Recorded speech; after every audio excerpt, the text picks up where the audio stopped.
Welcome to videotape number 4. And in this tape, this is called Getting the Feeling.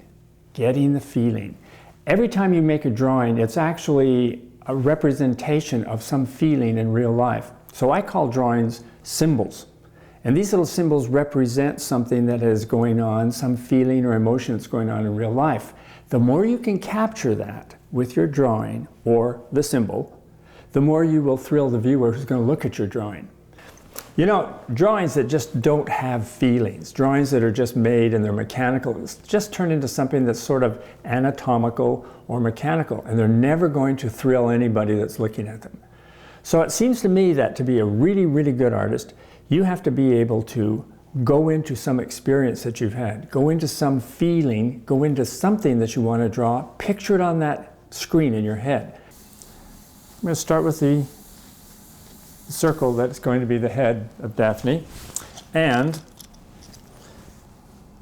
I think what I'm going to do is bow her head somewhat like this, so she's leaning forward. Here's the eye line, nose, and mouth. Can we see it happening? I kind of can. Now when someone flirts, there's a lot of stuff that goes on in the eyes. So let's put the ear on the eye line, and you will be happier, so will I. I can feel that feels a little more, hello, how are you? And the other thing I want to do is I want to make the mouth kind of grinning. I'm going to shade under the eyes just a little bit. I'm going to make sure this brow feels really lifted. I'm going to make sure that I can see these eyelashes. So it's the eyes, I think, on the feminine characters that really give you that feeling. Now, if you're in close on that face, you can see that. I'd like to maybe give the lips just a little more definition. Now, I want to talk about something in art that many young artists beginning just don't think about. Art has rules.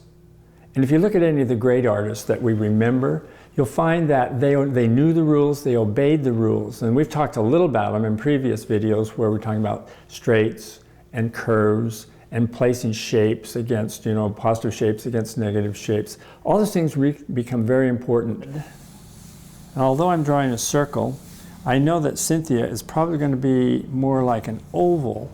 So this is something we haven't done before. Let me try that. Let's draw an oval instead, because her head is wider than it is tall. All right. So already I say, well, I kind of like this. What are her cheeks like? A lot of hair, and I don't want to destroy the oval feeling, so I'm going to do that with that.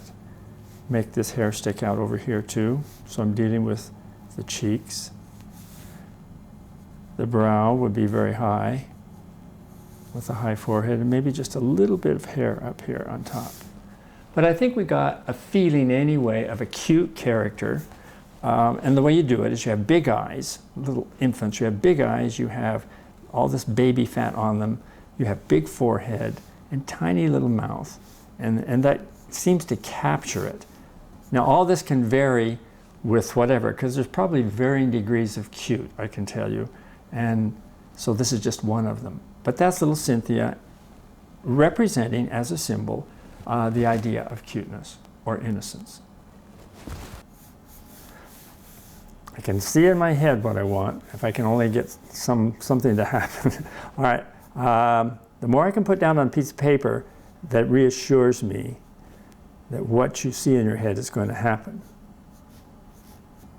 Here's a straight right here for the cloak. All right, let's try, this is going to have a lot of strength over here, and it really looks like I'm messed up and not really committed myself to this hand yet. So I want to pull this down to something that is kind of logical. That, and that, and that I think will do it. And if I've got all these curves, what I want here more than anything is to just pull a really good straight. You can see now all that feels like it's dragging. Thanks for listening to the things we've talked about today. What I'm hoping that you will now do is think about the feeling of what you're trying to draw before you actually articulate the stuff with the pencil.